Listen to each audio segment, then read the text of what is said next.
김위찬 씨가 쓴 블루오션 전략이라는 책이 있습니다. 그 책에 보면 레드오션과 블루오션이라는 경제 용어가 나와요. 이 레드오션은 뭐냐면 한정된 시장 안에서 여러 기업이 경쟁할 때 생기는 현상입니다. 다른 기업을 누르고 이겨야 되니까 과다한 출혈 경쟁을 벌이다 보니까 시장이 핏빛처럼 물든다 그래서 레드오션이라고 부르고요. 그것과는 반대로 다른 기업과 경쟁하는 데 에너지를 쏟지 않고 신제품을 개발하고 새로운 시장을 개척해서 무한한 이익을 창출해내는 걸 블루오션이라고 불러요. 이 레드오션의 핵심은 뭐냐면 경쟁입니다. 상대를 싸워서 이겨야 되는 거예요. 그래서 공격하고 비난하고 빼앗는데 너무 익숙해지는 거예요. 무조건 이겨야 되니까. 이게 레드오션의 핵심입니다. 경쟁에서 이겨야 되는, 살아남는 자가 이긴다 이런 거예요. 반면에 블루오션의 핵심은 뭐냐면 경쟁이 아니라 창조입니다. 다른 사람과 경쟁하고 죽이는데 에너지를 쏟지 않고 자기를 개발해서 새로운 가치를 창출해내는 게 이게 바로 블루오션이에요. 이 레드오션은 경제에만 존재하는 게 아닙니다. 우리 삶 속에도 깊숙하게 들어와 있는 게 이게 레드오션이에요. 우리는 태어날 때부터 경쟁했잖아요. 초등학교 때부터 대학교 졸업할 때까지 늘 경쟁입니다.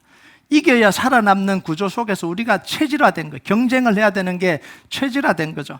기업을 가도 마찬가지고 직장을 가도 마찬가지고 학교를 가도 마찬가지예요. 늘 경쟁하는 거죠. 심지어 교회 안에까지 레드오션이 형성이 되어 있습니다. 여러분, 그런데 우리가 가진 이 믿음이 레드오션에서 벗어나서 블루오션으로 가게 하는 통로가 되는 게 바로 이 믿음이에요. 그래서 믿음이 필요한 거죠. 여러분, 이단은 레드오션입니까? 블루오션입니까? 헷갈리죠? 레드오션이 14만 4천 안에 다 들어가야 돼요. 14만 4천 안에 안 들어가면 탈락해. 그 안에 들어가서 헌금 내는 경쟁, 충성 경쟁, 난리도 아닙니다. 이게 복음이 아니에요. 그 복음은 뭐냐면 모든 믿는 자에게 구원을 주시는 하나님의 능력이, 이게 복음이에요. 이게 블루오션입니다. 이 땅에서 다 레드오션으로 변해갈 때 절대로 레드오션으로 변하지 말아야 될 두 공동체가 있어요. 하나는 가정 공동체입니다. 가정은 절대로 레드오션으로 바뀌면 안 돼요. 블루오션으로 남아있어요. 또 하나는 교회입니다. 어떤 순간에도 교회는 레드오션이 아니라 블루오션으로 남아있어야 되는 거예요. 와서 쉬고 회복하고 다시 일어날 수 있는 공동체, 이 두 공동체가 가정이고 교회예요. 이스라엘 백성들이 가나안 땅 정복을 시작했을 때 모두가 블루오션이었어요. 여러분, 여호수아 1장 3절에 4절 한번 볼까요? 같이 읽겠습니다. 시작. 내가 모세에게 말한 바와 같이 너희 발바닥으로 밟는 곳은 모두 내가 너에게 주었노니 곧 광야와 이 레바논에서부터 큰 강 곧 유브라데 강까지 해쪽 속의 온 땅과 또 해지는 쪽 대해까지 너희의 영토가 되리라. 12지파는 가나안 땅을 놓고 경쟁할 이유가 없었습니다. 그냥 가서 정복하면 돼요. 발바닥으로 밟는 땅을 다 주겠다는 거죠. 그래서 목표를 이루기 위해서 12지파는 서로 협력하고 희생하는 걸 마다하지 않았습니다. 12지파가 똘똘 뭉쳐서 함께 싸웠어요. 그 결과 요단강을 건넜고요, 여리고성이 무너졌습니다. 가나안 땅에 살고 있는 31명의 왕들, 31개 왕들이 다 무너졌습니다. 가나안 땅의 중요한 땅이 대부분 다 이스라엘 수중으로 돌아왔습니다. 들어왔어요. 이게 지난주까지 우리가 봤던 거잖아요. 자, 드디어 목표를 이루고 정복한 땅을 분배할 시간이 찾아왔습니다. 바로 이 순간이 블루오션이 레드오션으로 바뀌는 순간이에요. 정복한 땅 중에는 산지도 있었고요, 평지도 있었습니다. 성곽이 있는 도시도 있었고요, 허벌판도 있었습니다. 비옥한 땅도 있었고 척박한 땅도 있었습니다. 그럼 12지파는 어떤 땅을 가지려고 그랬을까요? 좋은 땅 가지려고. 이제 나눌 때가 되니까 좋은 땅 가지려고 하는 거죠. 조금이라도 더 좋은 땅, 조금이라도 더 큰 땅, 조금이라도 더 비옥한 땅을 가지려고 마음속에 경쟁심이 일어나기 시작한, 조바심이 생기기 시작한 거죠. 말은 하지 않았는데 누가, 어느 지파가 좋은 땅을 먼저 선점해버리지 않을까, 그 마음이 속에서 막 일어나는 거죠. 여러분, 이스라엘 백성들이 땅 분배의 문제에 대해서 이렇게 신경을 곤두세우는 그만한 이유가 있어요. 왜냐하면 요단강을 건너기 전에 큰 사건이 한 번 있었거든요. 민수기 32장에 보면 이스라엘 백성들은 요단강을 건너기 전에 모압 평야를 먼저 점령을 했습니다. 아모리 족속의 땅이죠. 헤스본 왕 시온의 땅과 바산 왕 옥의 땅을 점령을 했습니다. 그런데 그 땅은요, 물이 많아서 풀이 잘 자라고 비옥한 땅이었습니다. 목축하기가 너무너무 좋은 땅이에요. 아브라함의 조카 롯이 선택한 땅이 바로 그 땅입니다. 네가 좌하면 내가 우하고 네가 우하면 내가 좌하리라. 그러니까 딱 보고는 좋은 땅이니까 딱 선점해버리잖아요. 가축이 많아서 싸웠잖아요. 그러니까 그 땅을 먼저 딱 선점하고 가버린 거죠. 그러니까 그 땅을 점령하자마자 루벤과 갓과 므낫세 절반 지파가 그 땅을 보니까 너무 탐이 나는 거예요. 가축이 많았던 이 지파들이 이 땅에다가 우리가 정착해서 목축을 하면 너무 좋겠다 이 생각이 들어서 그 땅이 탐이 났던 거예요. 그래서 이 모세에게 찾아가서 그 땅을 우리에게 먼저 달라 이렇게 요구를 한 거예요. 여러분, 그런데요, 이 12지파는 정복전쟁을 시작하기 전에 다 모여서 굳게 맹세했습니다. 하나님 이름으로 굳게 맹세를 하고 전쟁을 시작한 거예요. 무슨 맹세를 한 거예요? 요단강 동쪽 편뿐만 아니라 요단강을 건너서 서쪽 땅도 다 차지하고 난 뒤에 12지파가 모여서 공평하게 땅을 분배하기로 약속을 하고 전쟁을 시작을 했어요. 자, 그런데 이 두 지파반이 약속을 어기고 전쟁이 시작도 하지 않았는데, 아직 요단강을 건너지도 않았는데 그 땅을 차지하겠다고 나선 거예요. 여러분, 그러니까 나머지 지파가 얼마나 화가 났겠어요? 얼마나 배신감을 느꼈겠어요? 누가 좋은 땅인지 몰라서 지금 참고 있냐고요. 그 땅 좋은 거 다 알고 있잖아요. 그런데 약속했기 때문에 우리가 가지고 싶어도 참고 있는데 이 두 개 지파반은 그걸 어기고 자기들이 먼저 가지겠다 그러니까 너무 화가 난 거예요. 화가 난 이 나머지 지파들이 두 지파에 대해서 전쟁도 불사하겠다고 나선 거예요. 요단강을 건너기도 전에 내부 분열이 일어날 위기에 처했습니다. 분위기가 이렇게 되니까 두 지파반에서 절충안을 내놨습니다. 첫 번째는 뭐냐면 요단강 동쪽편에 이 땅을 우리에게 주면 요단강을 건너가서 서쪽편에 아무리 좋은 땅, 아무리 큰 땅이 있어도 우리는 단 한 톨도 가지지 않겠습니다. 이렇게 이야기를 한 거예요.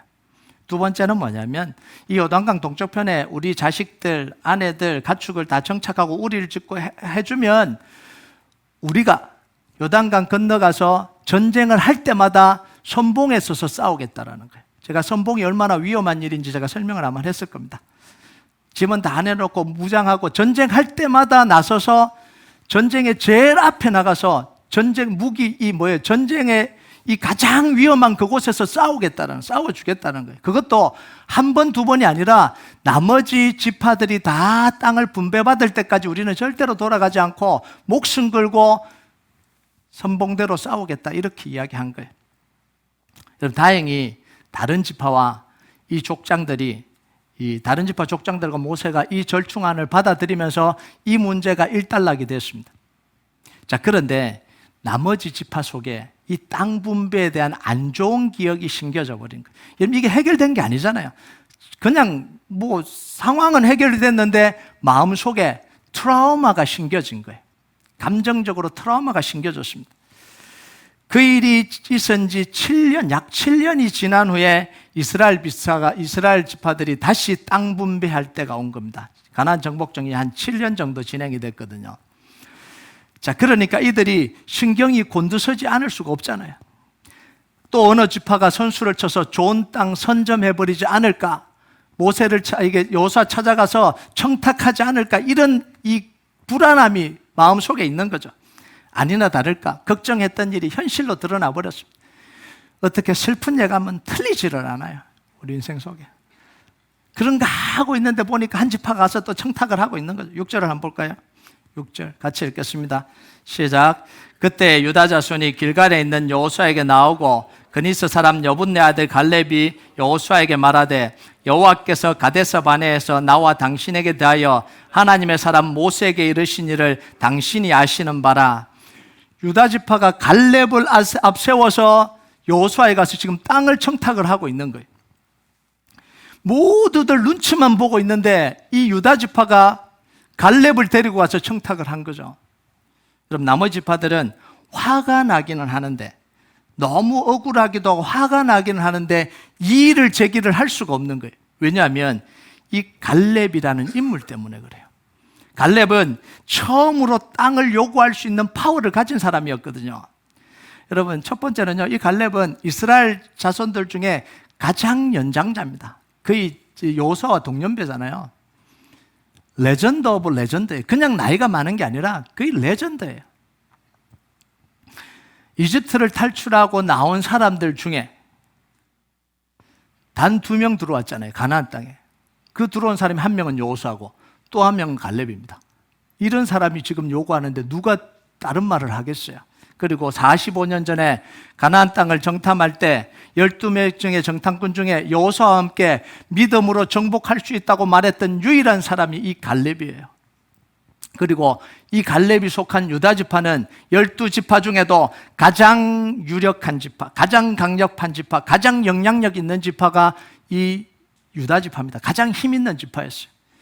다른 모든 지파들은요, 갈렙이 있는 유다 지파라면 충분히 먼저 그걸 요구할 수 있다라고 생각을 한 거예요. 기분이 좋은 게 아니라 그럴 수도 있다라고 생각을 한 거예요. 자, 그런 인물을 가지고 있는 유다 지파가 너무 부러운 거예요. 우리도 갈렙이 있었으면 먼저 요구할 수 있을 텐데 이런 마음이 드잖아요. 자, 유다 지파에게 가장 좋은 땅을 뺏기기는 좀 배 아픈 일이지만 그 다음 뭐예요? 그 다음은 우리라는 거예요. 유다 지파에게 제일 좋은 땅은 뺏겼지만 그 다음 좋은 땅은 누구 거예요? 우리 거라는 거예요. 이런 마음이 있는 거죠. 자, 그런데 오늘 갈렙이 자기에게 달라고 했던 그 땅이 어떤 땅이냐라는 거예요. 헤브론이라는 지역입니다. 이 헤브론은 평야지대가 아니에요. 비옥한 땅이 아닙니다. 산악지대예요. 해발 800m가 넘는 산악지대입니다. 그리고 가장 점령하기 어려운 지역이에요. 난공불락의 성이 있고요. 특히 거인인 아낙 자손이 거기에 버티고 있는 땅이 헤브론입니다. 45년 전에 이스라엘 백성들이 가나안 땅 정복을 포기했던 이유가 뭐냐면 바로 이 헤브론 땅을 보고요. 가나안 땅에 있는 이 거인들을 보고 기법했던 땅이 바로 이 헤브론 땅이에요. 자, 그런데 갈렙이 오늘 자청에서 그 지역을 점령하게 해달라는 거예요. 비옥한 땅도 아니고 넓은 땅도 아니고 난공불락의 성, 거인들이 있고 다 피하고 싶은 그 땅을 나와서 이 땅 나에게 달라 이렇게 이야기를 한 거예요. 여러분, 갈렙은요, 특권을 요구할 수 있는 사람이었습니다. 가장 좋고 가장 비옥하고 가장 중심되는 땅을 선택할 수 있는 사람이었어요. 갈렙이 그렇게 한다고 아무도 이의를 제기하지 못하잖아요. 그런데 갈렙은요, 자기의 특권을 주장하지 않고 분배받기 꺼려하는 땅, 피해가고 싶은 땅, 아무도 선택하고 싶지 않는 그 땅을 달라고 한 거예요. 여러분, 모든 지파들이 온통 신경을 곤두세우고 있습니다. 좋은 땅을 어떻게 하면 차지할까? 그런데 이 갈렙이 어려운 땅을 차지하니까, 달라고 하니까 이스라엘의 전체 분위기가 싹 바뀌어버린 거예요. 좋은 땅 차지하려고 그러고 이 쉬운 땅 차지하려고 했던 그 마음이 부끄러워져 버린 거예요. 저 노인네가, 저 사람이 저런 땅을 차지하려고 하는데 우리는 도대체 뭐냐는 거예요. 분위기가 싹 달라져 버린 거죠.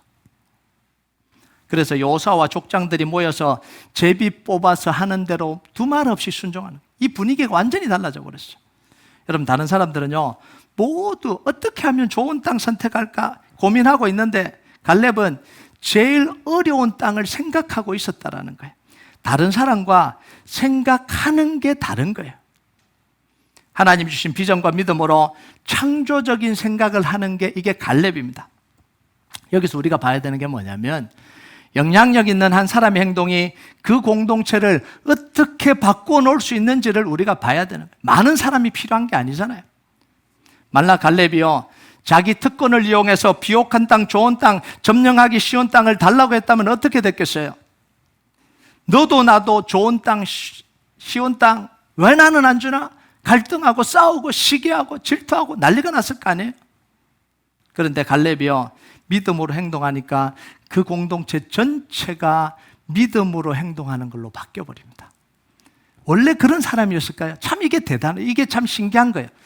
어떤 한 사람이 경쟁을 시작하면 다 경쟁을 해요. 어떤 사람이 섬기기 시작하고 사랑하기 시작하고 사람들을 세워주기 시작하면 또 분위기가 또 그렇게 바뀌어요.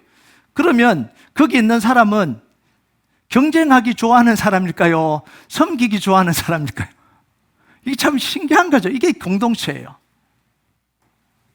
이걸 뭐라고 이야기를 하냐면 선한 영향력이다 이렇게 이야기를 해요. 갈렙은 자기가 가진 비전과 믿음으로 레드 오션을 블루 오션으로 바꿔버립니다. 이게 선한 영향력을 가진 사람이에요. 여러분, 하나님이 쓰시는 사람은 바로 이런 사람입니다. 모든 사람들이 경쟁하면서 우리가 속한 공동체를 레드 오션으로 만들어갈 때 자신의 비전과 믿음을 통해서 그것을 블루 오션으로 만들어가는 사람. 불평하고 시기하고 질투하고 경쟁하고 한 사람이 이렇게 하면 다 따라해요. 그런데 그 사람들 중에 사랑하고 섬기고 세워주는 사람이 있으면 그게 너무 기쁜 거예요. 그렇게 해야 된다가 아니라 은혜를 받고 복음을 깨닫고 나니까 그게 너무 귀한 거예요. 그래서 섬기기 시작하고 사랑하기 시작하고 세워주기 시작하니까 이게 영적인 영향력이 되어버리는 거예요. 사랑하는 성도 여러분, 여러분 한 사람 한 사람이 갈렙 같은 사람이 되길 주님의 이름으로 축복합니다. 우리가 특권을 내세우면 우리 교회는요 다 레드 오션으로 바뀔 거예요. 불평과 시기와 질투와 싸움과 다툼이 일어날 겁니다. 그런데 여러분이 갈렙처럼 창조적인 생각으로 교회를 섬긴다면 우리 교회는 블루 오션으로 바뀔 겁니다. 그러면 수많은 사람들이 하나님의 교회에 들어와서 자기가 가진 재능과 달란트를 가지고 섬기고 사랑하고 사람을 세우는데 마음껏 쓰임받을 겁니다. 어떤 교회를 가면 당신은 1년 안 됐으니까 못 들어와 텃세 부리고 당신은 우리 편이 아니까 못 들어와 텃세 부리고 사용하고 싶어도 은사를 사용하고 싶어도 끼워주질 않으니까 그게 지금 교회 속에도 일어나고 있다는 거예요. 여러분 우리 교회는요 그냥 텃세가 하나도 없어요. 제가 봐도 텃세가 없습니다. 텃세가 너무 없는 거 아니에요? 누구나 들어왔어요. 정말 하나님 받은 은혜를 가지고 여기에 섬기고 싶으면 여기에 섬기고 저희 일을 대해서 섬기고 싶으면 섬기고 그게 하나님의 공동체예요. 그런 공동체가 되길 주님의 이름으로 축복합니다. 여러분 지난주에 사역자 기도회를 했거든요. 사역자 기도를 해서 이제 나누라 그러니까 그런 이야기를 하더라고요. 우리 교회 온 목회자가 목사님 우리 교회 왔는데 이상해요. 이런 거. 뭐가 이상하냐 그러니까 목사님들의 관계가 너무 좋아요 이러는 거예요. 사모님들끼리 관계가 너무 좋아요 이러는 거예요. 아니 거기서 좋은 게 당연하지 뭐 그러냐 그러니까 자기가 있었던 교회는 그런 교회가 없었대요. 다 경쟁하고 싸우고 시기하고 막 뒤에서 뒷담하고. 근데 우리 교회 왔는데 너무 관계가 좋고 막 기도해주고 막 진심으로 기도해주고 사랑하고 아끼고 막 이러니까 너무 좋다는 거예요. 저는 안 그런 게 이상합니다. 제가 안 그렇다는 게 놀랐어요. 그게 당연한 거잖아요. 감사하더라고요. 그 이야기 들으니까 감사하더라고요. 우리 교회가 이런 교회입니다. 자, 여기서 중요한 게 뭐냐면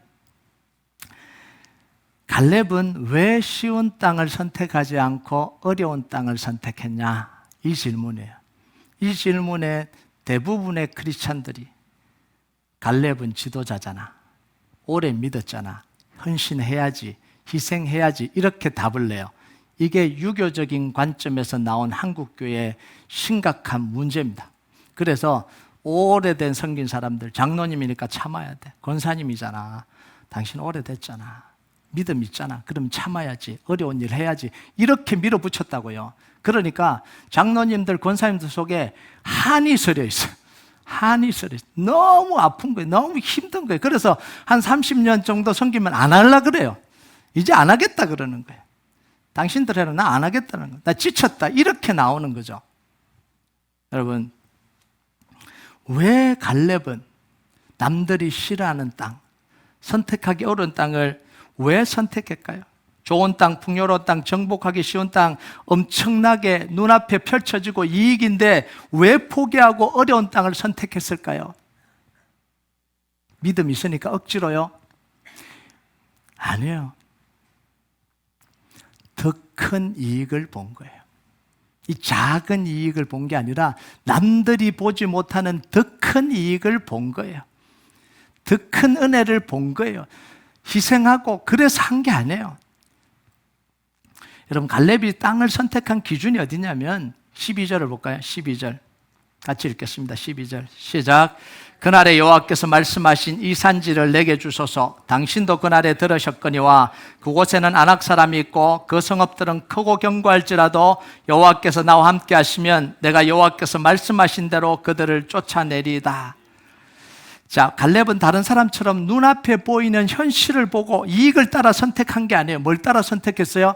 하나님의 약속을 따라서 선택을 한 거예요. 더 정확하게 말하면 갈렙은 땅을 선택한 게 아니라 하나님을 선택을 한 겁니다. 왜냐하면 눈앞에 보이는 땅은 순간이고 하나님은 영원하시기 때문에 그래요. 그래서 순간을 선택한 게 아니라 영원을 선택한 겁니다. 그러니까 갈렙은 참았던 게 아니에요. 포기했던 게 아니에요. 더 좋은 걸 선택을 한 거예요. 제가 한번 이야기했을 겁니다. 저한테 돈을 선택할래? 하나님의 약속을 선택할래? 주저없이 하나님의 약속 선택합니다. 10만 불 주고 50만 불 주고 100만 불 줄까요? 하나님 약속 줄까요? 하나님 약속 선택합니다. 왜냐하면 저는 하나님을 경험했잖아요. 하나님의 약속이 이룰 수 있는 일이 100만 불, 200만 불, 1000만 불보다 훨씬 더 놀라운 일을 하나님 이루시는 거예요. 그걸 믿기 때문에 약속을 선택하는 거예요. 에이, 목사님 100만 불 줘보세요. 100만 불 선택하지. 속으로 그렇게 생각하고 계시죠? 아니에요. 하나님을 경험해보면, 하나님의 약속이 어떤지를 경험해보면 그걸 선택을 해요. 이 갈렙이 그걸 선택한 거예요. 포기했다고 억울해하지 않아요. 갈렙은 내가 왜 그랬을까 포기해서 나는 억울하다 내가 참았다 그러지 않아요. 나는 더 좋은 걸 선택했다는 거예요. 당장 눈앞에 있는 이익 포기하고 보이지 않는 하나님의 약속을 선택하는 이게 쉬운 일은 아니에요. 사실은요. 자, 더더욱 하나님이 주신 그 약속이 몇 년 전의 약속이에요? 자, 10절을 한번 볼까요? 10절 같이 읽겠습니다. 시작. 이제 보소서, 여호와께서 이 말씀을 모세에게 이르신 때로부터 이스라엘이 광야에서 방황한 이 45년 동안을 여호와께서 말씀하신 대로 나를 생존하게 하셨나이다. 오늘 내가 85세로 돼. 하나님이 45년 전에 이야기한 거예요. 갈렙은 자기에게 하나님이 주신 45년 전에 주신 약속을 지금 실행하려고 하는 거예요. 그 약속을 붙들고 믿고 기다리고 있다가 때가 되니까 그 약속을 놓지 않고 있다가 45년 되니까 이제 그 약속을 실행하려고 하는 거예요. 여러분, 지금 갈렙의 나이가 몇 살이에요? 85세예요. 45년 전에 약속한 거고 갈렙이 85세라면 이제 그 약속과 상관없이 좀 편하게 살아도 되는 거 아니에요? 눈앞에 보이는 좀 좋은 땅 선택하고 이제 여생을 좀 편하게 살아도 되는 거 아니에요? 그런데도 왜 갈렙은 그 험악한 산지를 왜 고집하냐라는 거예요. 갈렙의 말 속에 그 해답이 들어있어요. 10절에 뭐라고 이야기하냐면 이스라엘이 광야에서 방황한 이 45년 동안을 여호와께서 말씀하신 대로 나를 생존하게 하셨나이다. 갈렙이 45년 동안 광야에서 방황할 동안 누가 지켜줬다고요? 하나님이 지켜준 거예요. 자기와 똑같이 출애굽했던 60만의 사람들이 다 죽어나갈 때 하나님은 자기를 지켜주셔서 가나안 땅까지 인도해 주셨다는 거예요. 뭐라고? 자기가 뭐라고? 자기가 한 게 도대체 뭐라고? 하나님이 어떻게 나에게 이렇게 해 주실 수 있냐? 그 은혜로, 그 은혜가 마음속에 심겨진 거예요. 하나님이 약속을 신실하게 이행하셨다는 거예요. 자기가 45년 전에 하나님 앞에 그 고백했던 그 고백을 들으시고 하나님은 45년 동안 나를 신실하게 지켜주셨다라는 거예요. 그리고요, 왜 살려주신 거예요? 그 땅 차지하라고. 네가 고백했던 그 땅 차지하라고 하나님이 45년 동안 지켜주시고 지금 기회를 주시는데 그거 왜 안 하겠냐라는 거예요. 여러분, 갈렙은 오늘 좋은 땅, 나쁜 땅 놓고 고민한 게 아닙니다. 어려운 땅, 쉬운 땅 고민한 거 아니에요. 땅을 선택하냐, 하나님의 약속을 선택하냐를 놓고 고민을 하는 거죠. 땅을 선택하냐, 하나님을 선택하냐라고 고민을 한 겁니다. 결국 갈렙은 뭘 선택해요? 눈에 보이는 땅을 선택하는 게 아니라 눈에 보이지 않는 하나님을 선택합니다. 왜 이런 선택을 하냐? 갈렙은 좋은 땅이 자기를 지켜주지 않는다는 사실을 너무 잘 알았습니다. 그럼 45년 광야를 지나오면서요, 수많은 것들을 경험했잖아요. 아, 이게 소용이 없구나. 하나님이 지켜주지 않으면 이게 소용이 없구나. 수십 번 경험하잖아요. 물질이 자기를 지켜주지 않는다는 걸 알았습니다. 누가 자기를 지켜줘요?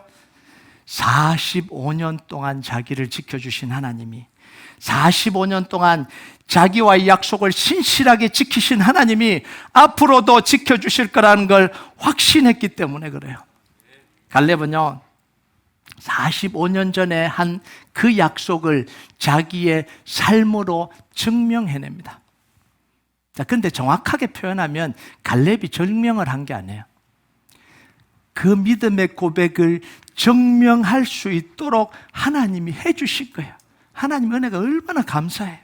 자기의 그 믿음의 고백이 사라지지 아니하고, 그 믿음의 고백이 우습게 되지 아니하고, 그 믿음의 고백을 증명하도록 하나님이 지키시고 살려주시고 그걸 정복하게까지 다 해주신 하나님, 얼마나 감사한 하나님이에요. 여러분, 민수기 13장 30절 한번 볼까요? 같이 한번 읽어봅시다. 시작. 갈렙이 모세 앞에서 백성을 조용하게 하고 이르되 우리가 곧 올라가서 그 땅을 취하자 능히 이기리라 하나. 이게 갈렙의 고백이에요. 결국 믿음의 고백대로 아낙 자손을 물리쳤고 하나님의 약속의 땅을 차지했습니다. 여러분, 믿음의 고백에는 믿음의 역사가 뒤따릅니다. 다시 한번 이야기합니다. 믿음의 고백에는 반드시 믿음의 역사가 뒤따라요. 그래서 믿음의 고백을 하는 게 너무너무 중요합니다.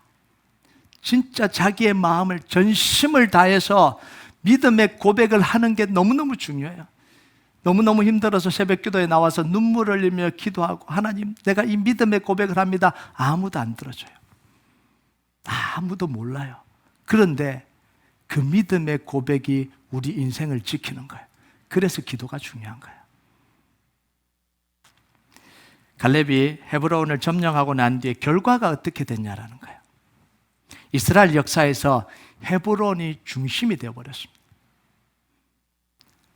다 싫어했던 땅, 점령하기도 싫고 가치 없다고 여겼던 그 땅이 갈렙이 점령하고 난 뒤에 이스라엘 역사에서 헤브론이 중심이 되어버립니다.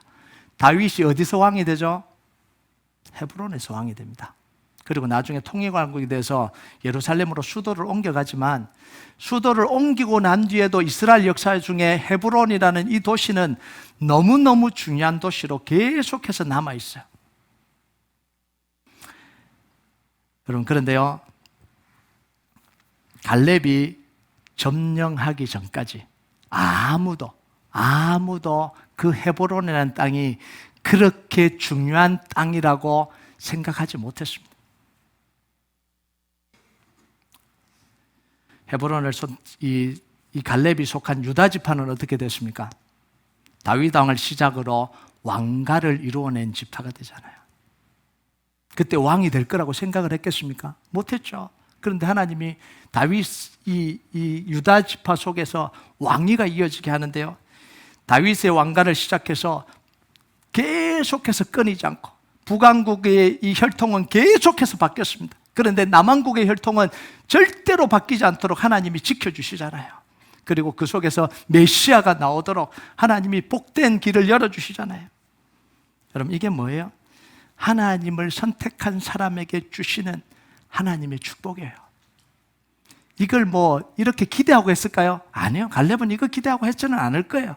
그런데 하나님의 나라를 위해서 약속을 붙들고 말씀대로 믿음의 고백을 한 사람에게는 반드시 하나님은 하나님의 복을 주시게 돼 있어요.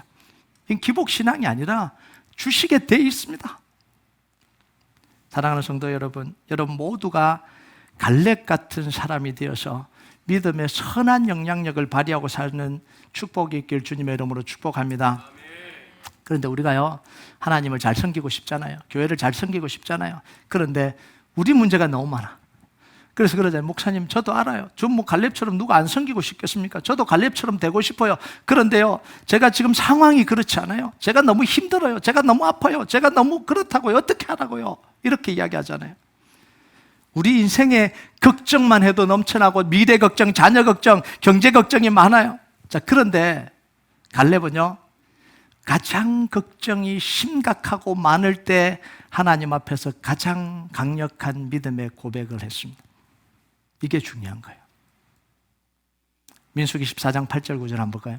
같이 읽겠습니다. 시작.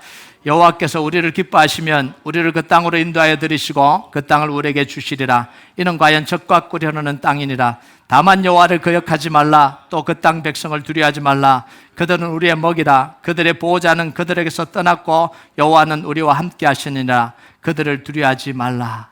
자, 거인들 앞에서, 난공불락의 성 앞에서 뭐라고 이야기해요? 그들의 보호자는 그들에게서 떠났고 여호와는 우리와 함께 하신다. 그들을 두려워하지 말라. 그들은 우리의 밥이다. 갈렙은 자기 인생에서 겪을 수 있는 가장 험악한 시간, 가장 고통스러운 시간, 가장 두려운 시간에 가장 강력한 믿음의 고백을 합니다. 여러분, 우리 인생 속에서요, 자, 이제 됐으니까 너 믿음의 고백을 해라, 환경이 다 열어주는 때는 없어요.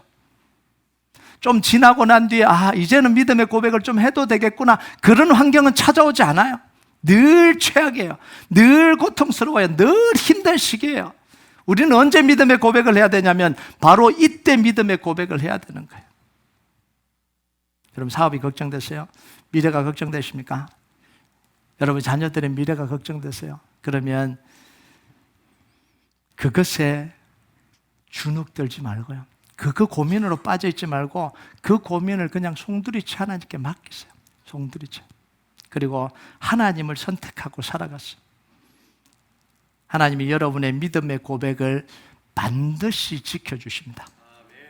믿음의 고백에는 반드시 하나님의 역사가 나타납니다. 그래서 우리 인생에서요, 뭐가 기억이 남아야 되냐면 힘든 일을 기억에 남으면 안 돼요. 내가 정말 하나님께 믿음의 고백을 했던 기억들이 우리 인생에 중간중간 남아 있어야 됩니다. 우리 인생을 되돌아볼 때 뭐가 보여야 되냐면 하나님 앞에 믿음의 고백했던 역사가 보여져야 돼요. 10대에 내가 이런 고백을 했구나, 20대에 이런 고백을 했구나, 30대에 이런 고백을 했구나, 40대에 이런 고백을 했구나. 이게 안 남고 당한 것만 기억에 남는 사람들이 있어요. 당한 것만. 내가 이 장로님한테 당했고 최 권사님한테 당했고, 그러니까 만나기만 하면 늘 그걸 쏟아내는 거예요. 그러니까 인생이, 자기 인생도 무너지고 다른 사람의 인생도 무너뜨리는 인생이 되는 거예요. 안 힘들다라는 이야기가 아닙니다. 정말 힘들어요. 정말 고통스럽죠. 힘겹죠. 그런데 우리가 해야 되는 건 뭐냐면 믿음의 고백이에요.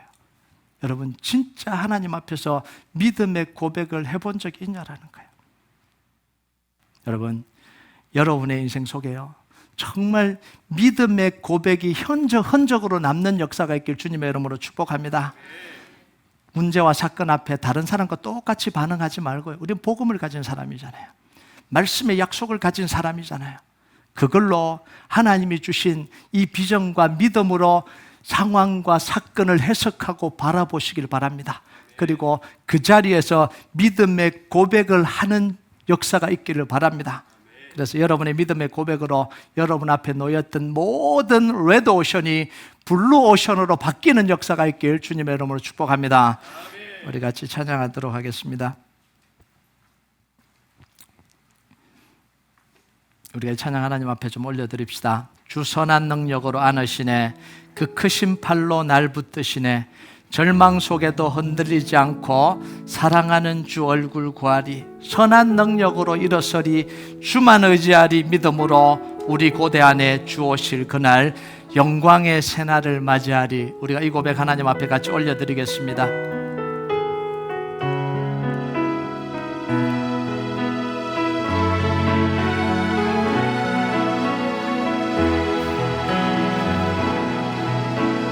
선한 늘 크신 팔로 날 붙드시네. 크신 팔로 날 붙드시네. 절망 속에도 흔들리지 않고, 절망 속에도 흔들리지 않고, 사랑하는 주 얼굴 구한 선한 능력으로 일어서리. 선한 능력으로 일어서리. 주만 의지합니다. 믿음으로. 주만 의지하리. 믿음으로. 우린 고대 안에 주 오실 그날 영광의 새 날을 맞이하리. 이전의 괴로움 날 애워싸고, 전내 괴로움 날 애워싸고, 고난의 길을 걷는다 해도 주님께 모두 맡긴 우리 영혼, 주님께 모두 맡긴 우리 영혼, 끝내 승리의 날을 맞으리. 승리의 날을 맞으리. 아멘. 선한 능력으로 일어서리. 주만 의지하리. 믿음으로. 우리 고대 안에 주 오실 그날 영광의 새 날을 맞이하리. 주님이 마신 고난의 쓴자는, 주님이 마신 고난의 쓴자는 우리도 감사하며 받으리. 주님의 남은 고난 채워가며, 주님의 남은 고난 채워가며 예수와 복음 위에 살리라. 예수와 복음 위에 살리라. 예수와 복음 위에 살리라. 예수와 복음 위에 살리라. 예수와 복음 위에 살리라. 예수와 복음 위에 살리라. 선한 능력으로 일어서리. 선한 능력으로 일어서리. 아멘. 주만 의지하리. 믿음으로. 의지하리. 믿음으로. 우린 고대 안에 주 오실 그날 영광의 새. 우리 마지막으로 고백합니다. 선한 능력으로 일어서리. 선한 능력으로 일어서리. 주만 의지하리. 믿음으로. 우리는 고대합니다. 우리 주님 오실 그날, 고대 안에 주 오실 그 승리의 새 날을 맞이하리. 승리의 새 날을 맞이하리.